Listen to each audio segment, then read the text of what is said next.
आखिर इतनी जद्दोजहद के बाद एनडीए में तो सीट बंटवारा हो गया, लेकिन एनडीए में सीट बंटवारा कुछ इस तरीके से हुआ कि चिराग, घर से होता है ना कि घर का सबसे जिद्दी बच्चा जो है वो खुश रहता है, और चिराग पासवान को कह सकते हैं आप तो 29 सीटें मिली और जितन राम मांझी और उपेंद्र कुशवाहा को 6 सीटें। इवन बीजेपी और जदयू ने अपनी सीटें कम करके चिराग को सीटें दी। दोस्तों चर्चा थी 26 सीट की, लेकिन सीटें 29 सीटें मिली। खैर, अब बचा है महागठबंधन। महागठबंधन में कैसे सीट बंटवारा होगा? महागठबंधन में सीट बंटवारे से पहले एक दल का पत्ता साफ हो गया है, एक दल नाराज हो गया है और लगभग उसका पत्ता साफ माना जा रहा है। कल मुकेश सहनी ने कहा कि जा रहे हैं दिल्ली, महागठबंधन थोड़ा बीमार है, वहां पे बहुत डॉक्टर है, इलाज होगा। उसी तरह एक गठबंधन का पत्ता साफ हो गया है। बिहार चुनाव से पहले महागठबंधन को करारा झटका लगा है। पशुपति पारस की राष्ट्रीय लोक जनशक्ति पार्टी ने साफ कर दिया है कि वो महागठबंधन का हिस्सा नहीं बनेगी। महागठबंधन की ओर से आरएलजेपी को केवल 4 सीटों का प्रस्ताव दिया गया था। इसे पार्टी नेतृत्व ने अपर्याप्त और अस्वीकार्य बताया है। इस मुद्दे पर रविवार यानी कि कल पूर्व केंद्रीय मंत्री पशुपति कुमार पारस के आवास पर आपात बैठक भी बुलाई गई थी। सूत्रों के अनुसार आरएलजेपी अब नए राजनीतिक विकल्पों की तलाश में है, क्योंकि जितनी सीटें उनको तेजस्वी दे रहे थे उतने से वो सेटिस्फाई नहीं हुए हैं, संतुष्ट नहीं हुए हैं। बताया जा रहा है कि पार्टी के नेता एआईएमआईएम प्रमुख असदुद्दीन ओवैसी और भीम आर्मी के नेता चंद्रशेखर आजाद की पार्टी से बनाए हुए हैं। इन तीनों दलों के बीच बिहार में गठबंधन की बातचीत चल रही है। पारस ने कहा कि उनकी पार्टी किसी भी गठबंधन में सम्मानजनक सीटें हिस्सेदारी चाहती है और यदि ऐसा नहीं होता है तो वो स्वतंत्र रूप से चुनाव लड़ने से भी पीछे नहीं हटेगी। आने वाले दिनों में आरएलजेपी की अगली रणनीति को लेकर औपचारिक घोषणा हो सकती है, लेकिन फिलहाल महागठबंधन का हिस्सा नहीं है।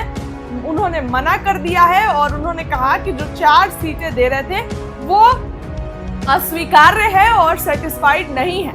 पशुपति पारस की आरएलजेपी और ओवैसी की एआईएमआईएम के बीच अगर मान लीजिए कि गठबंधन होता है तो बिहार में दलित और मुस्लिम वोटों का नया समीकरण उभर सकता है।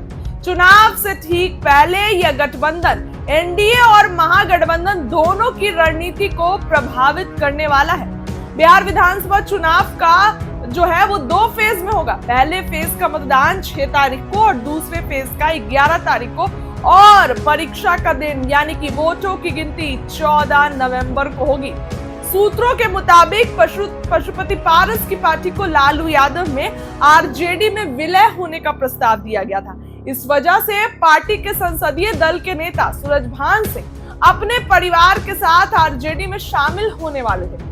मोकामा सीट से वीणा देवी अनंत सिंह को चुनौती देने वाली थी। पशुपति पारस के महागठबंधन में शामिल नहीं होने के निर्णय से ये तो साफ हो गया है कि अब सूरजभान सिंह आरजेडी में शामिल नहीं होंगे, लेकिन चर्चाएं हैं कि अगर उनका मन है, देखिए खबरें आ रही कि शामिल नहीं होंगे, लेकिन इसके बावजूद अब क्योंकि ऐसा होता है कि सूरजभान सिंह शामिल हो जाएंगे तो पशुपति पारस फिर क्यों ही, सबसे बड़े नेता तो आरजेडी में ही चले गए, लेकिन अगर वो अब हट रहे हैं तो क्या सूरजभान सिंह शामिल नहीं होंगे, ये चर्चा का विषय है। और दूसरी बात ये कि अब तेजस्वी यादव के मत्थे से ये टेंशन तो हट गई, यानी कि पशुपति पारस तो चले गए, तो अब सीटों में क्या बढ़ोतरी होगी, क्या अब सीटों पर बातचीत होगी फिर से? मुकेश सहनी कल देर शाम मुकेश सहनी दिल्ली गए, बड़ा बयान दिया। उन्होंने कहा कि सीटों पर बात बनाने के लिए जा रहे हैं। महागठबंधन थोड़ा बीमार है और दिल्ली में कुछ नेता बैठे हैं जो डॉक्टर हैं तो इलाज करेंगे। ये बातें मुकेश सहनी ने ऐसे ही नहीं कही है, कुछ इसी तरीके से 2020 में मुकेश सहनी पलट गए थे ये बोल के कि चले जाएंगे, और पीठ में छुरा घोपा है सबके सामने जब सीटों का ऐलान हो रहा था। तो इस बार भी मुकेश सहनी कुछ ऐसा कर सकते हैं। खैर मुकेश सहनी कल दिल्ली रवाना हुए, तेजस्वी भी दिल्ली में है। आज उनको राहुल न्यू कोर्ट में लालू यादव और राबड़ी देवी को पेश भी होना है। साथ में बिहार के उप मुख्यमंत्री और बिहार विधानसभा में नेता प्रतिपक्ष तेजस्वी यादव को भी पेश होना है। ऐसे में आज जो है वो कहीं ना कहीं तेजस्वी देर शाम दिल्ली से लौटेंगे और हो सकता है कि आज शाम या फिर कल कंफर्म कि आरजेडी के तरफ से, महागठबंधन की तरफ से सीटों पर ऐलान हो जाए। और उससे पहले महागठबंधन में एक दल का तो पत्ता साफ हो गया। महागठबंधन में पशुपति पारस अब नहीं रहेंगे।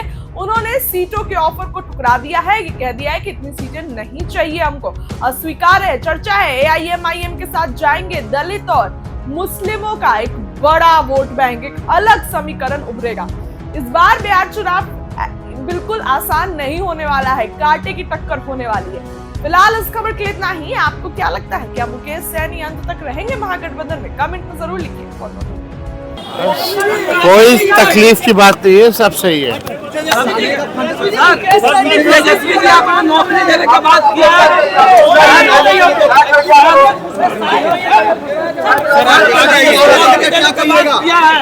तेजस्वी जी आपने नौकरी देने के बाद क्या एनडीए में खलबली है? तेजस्वी जी आपने नौकरी देने के बाद क्या एनडीए में खलबली मची हुई है? करे कहाँ से आएगा? जिस परिवार के पास सरकारी नौकरी नहीं है उस परिवार को सरकारी नौकरी मिलेगा और 14 नवंबर के बाद से बिहार की जनता बेरोजगारी से मुक्ति पाएगी।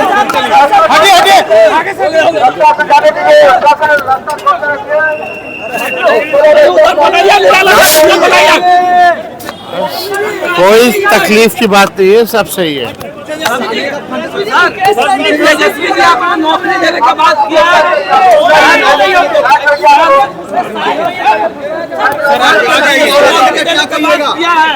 तेजस्वी जी आपने नौकरी देने के बाद क्या एनडीए में खलबली है?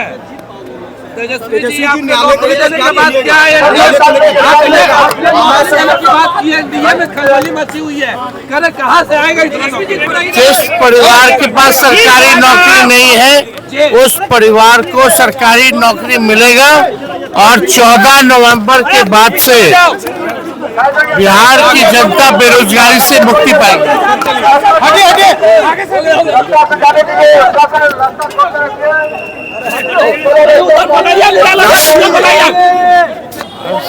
कोई तकलीफ की बात नहीं है, सब सही है।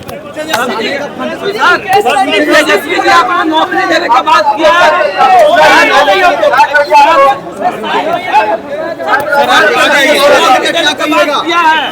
तेजस्वी जी आपने नौकरी देने के बाद क्या एनडीए में खलबली है?